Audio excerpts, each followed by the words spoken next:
எருசலேமை நோக்கிய பயணத்தை 3 முறை அவர் முன்னறிவித்தார். மகா தூயகத்திற்கும் மக்கள் பகுதிக்கும் இருக்கக்கூடிய அந்த பிரிவை நீக்கிய நிகழ்வாக நாம் புரிந்து கொள்ள வேண்டும். காசு கைமாற்றுகிறவர்களையும் துரத்தி அனுப்பினார்.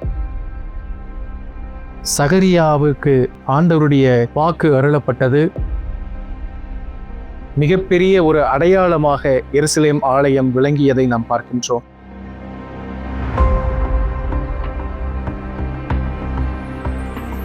எல்லாம் உனக்காக.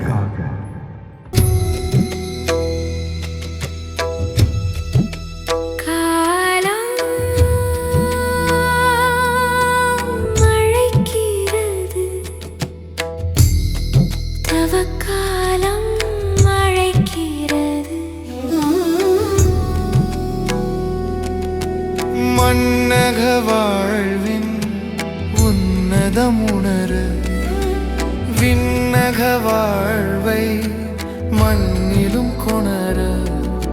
மன்னக வாழ்வின் உன்னதமுணரு விண்ணக வாழ்வை மண்ணிலும் கொணர.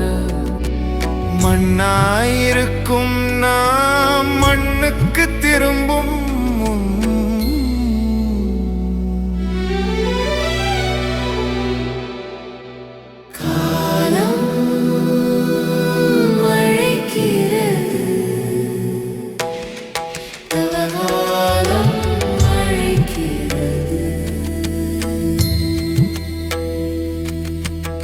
திருமுறையின் வரலாற்றிலே எருசலேம் என்பதும் எருசலேமின் ஆலயம் என்பதும் மிகப்பெரிய முக்கியத்துவம் வாய்ந்த இடமாக அமைகிறதை நாம் பார்க்கின்றோம். குறிப்பாக ஆபிரகாமுக்கு ஆண்டவர் தனது ஒரே மகனான ஈசாக்கை பலியிட கொடுக்கிற போது அவன் சென்று வந்த அந்த மலை ஸ்தலத்தில் பிற்காலத்தில் தாவீது அரசர் ஒரு ஆலயத்தை கட்ட வேண்டும் என்று சொல்லி அந்த நகரில ஒரு ஆலயத்தை கட்டினார். தாவீதின் காலத்திற்கு பிறகு சாலமோன் அந்த ஆலய பணிகளை நிறைவேற்றி முடித்த பிறகு இஸ்ரவேல் மக்களினுடைய வாழ்க்கையிலே மிகப்பெரிய ஒரு அடையாளமாக எருசலேம் ஆலயம் விளங்கியதை நாம் பார்க்கின்றோம்.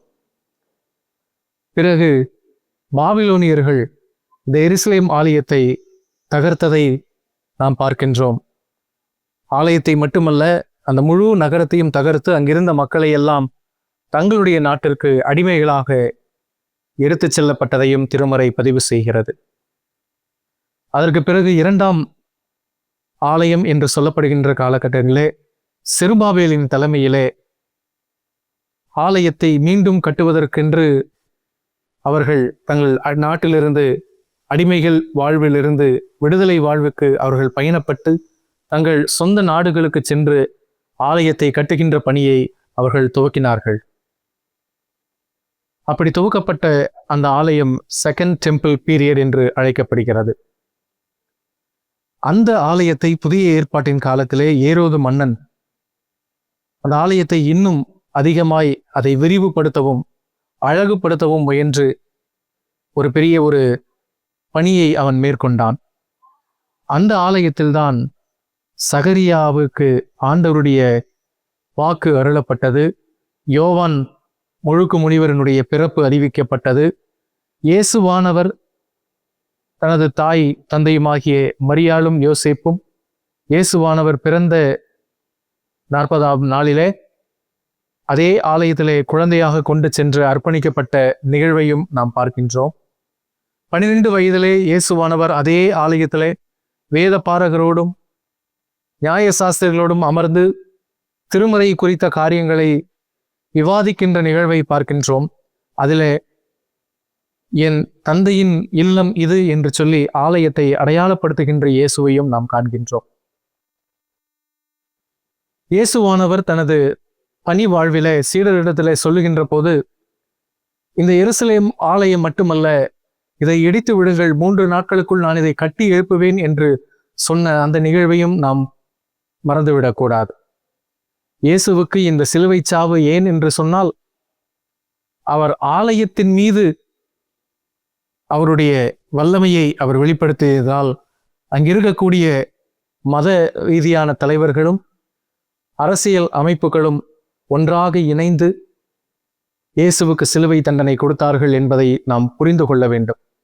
ஆகவே இந்த எருசலேம் ஆலயம் என்று சொல்லுவது இயேசுவினுடைய வாழ்விலே மிக முக்கியமான ஒரு திருப்புமுனையாக அது பார்க்கப்படுகிறது. இதே ஆலயத்தில்தான் அவர் சாட்டை எடுத்து அங்கே புறா விற்கிறவர்களையும் காசு கைமாற்றுகிறவர்களையும் துரத்தி அனுப்பினார். இந்த சாட்டையடி என்று சொல்லுவது அநீதியாக கடவுளுடைய இல்லத்தை உபயோகிப்பவர்களுக்கு கொடுக்கப்பட்ட ஒரு அடியாக அது பார்க்கப்படுகிறது. ஆண்டவருடைய இல்லத்தை வியாபார மையமாய் மாற்றுகின்றவர்களுக்கு கொடுக்கப்பட்ட ஒரு சாட்டையடியாக அது பார்க்கப்படுகிறது. எந்த அதிகாரம் இஸ்ரவேல் மக்களுக்கு, அங்கிருக்கக்கூடிய யூத மக்களுக்கு சிம்ம சொப்பனமாக விளங்கியதோ, மக்களை அச்சுறுத்துகின்ற அதிகாரமாக இருந்ததோ, அந்த அதிகாரத்தை தகர்க்க வேண்டும் என்று சொல்லி இயேசு விரும்பினார். அந்த விருப்பத்தின் வெளிப்பாடாக ஆலயத்தை தூய்மைப்படுத்தினார். இந்த நிகழ்வை பிடிக்காத மத தலைவர்களும் அரசியல் ரீதியாக மக்களை ஒடுக்குகின்றவர்களும் இயேசுவுக்கு எதிராக அணிதிரண்டு இயேசுவின் மீது பழிபாவங்களை சுமத்தி அவருக்கு இந்த சிலுவை தண்டனையை கொடுத்தார்கள். இயேசு சிலுவையிலே அறையப்பட்ட போதும் அவர் தன்னுடைய தலையை சாய்த்து தனது உயிரை விட்ட போதும் எருசலேம் ஆலயத்தின் திரைச்சீலை இரண்டாக கிழிந்தது என்று நாம் பார்க்கின்றோம். எருசலேம் ஆலயத்தின் திரைச்சீலை கிழிப்பது என்பது மகா தூயகத்திற்கும் மக்கள் பகுதிக்கும் இருக்கக்கூடிய அந்த பிரிவை நீக்கிய நிகழ்வாக நாம் புரிந்து கொள்ள வேண்டும். இந்த நிகழ்ச்சி நமக்கு சொல்லுவது என்ன? உங்களுடைய அடையாளங்கள் கிழிக்கப்பட வேண்டும் என்று சொல்லி.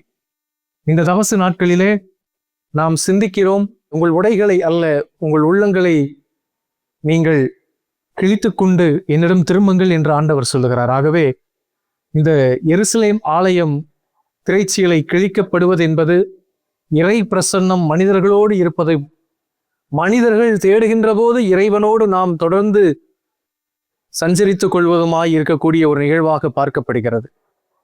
அன்புக்குரியவர்களே, இந்த எருசலேம் ஆலயம் நமக்கு கொடுக்கின்ற ஒரு செய்தி, உங்கள் உள்ளம் கிழிக்கப்பட வேண்டும்.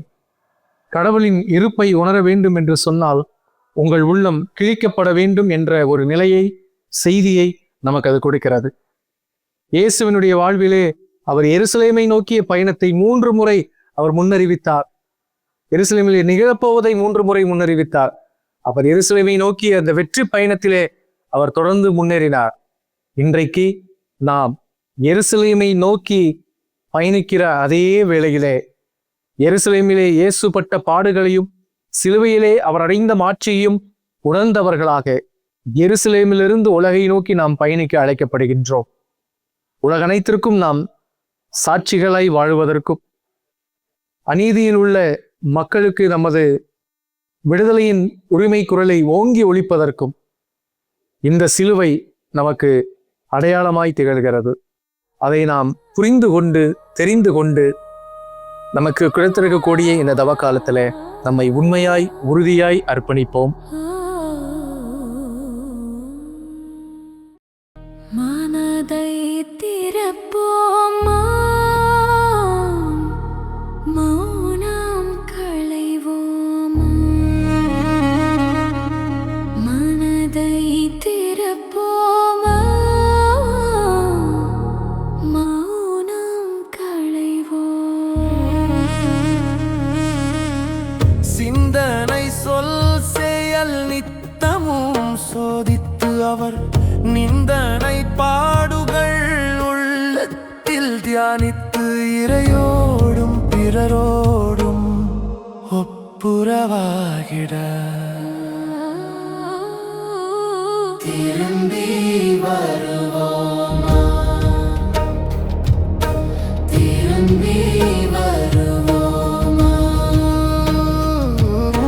திரும்பி வருவோம் நாம், திரும்பி வருவோம்.